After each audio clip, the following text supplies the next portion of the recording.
De la Belgique à Toulouse, il n'y a qu'un pas.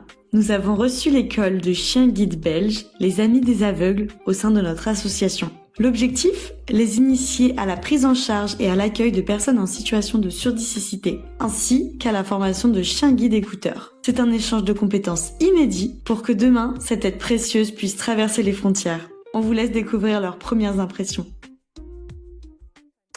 Donc moi je m'appelle Stéphanie, je suis psychologue de formation.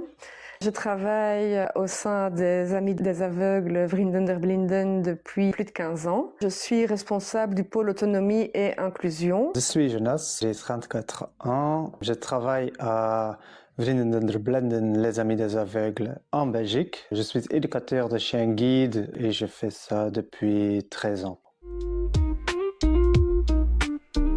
C'est pas bien connu chez nous, je pense. Je pense qu'il y a beaucoup de gens qui disent t'es aveugle, t'es sourde, mais les deux, ils connaissent pas. Donc en Belgique, d'abord, il n'y a pas de reconnaissance officielle de la surdicécité. On considère encore cette situation comme deux handicaps qui se cumulent plutôt que comme une situation à part entière avec ses propres spécificités. Que ce soit en Flandre ou en Wallonie ou même à Bruxelles, donc en fait sur l'ensemble du pays, on y répond très mal.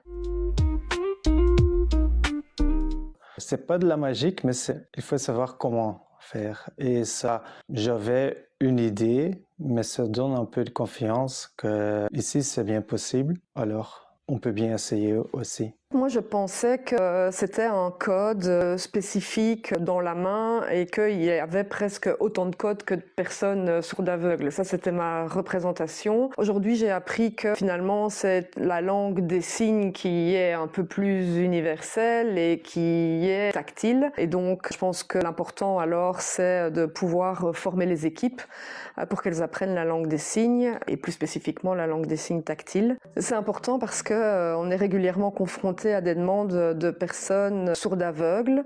Et ces demandes, on avait un peu du mal à y répondre. Donc c'est vraiment important pour nous de voir comment on peut essayer grâce à ce partenariat, de répondre aux personnes qui ont besoin de nous.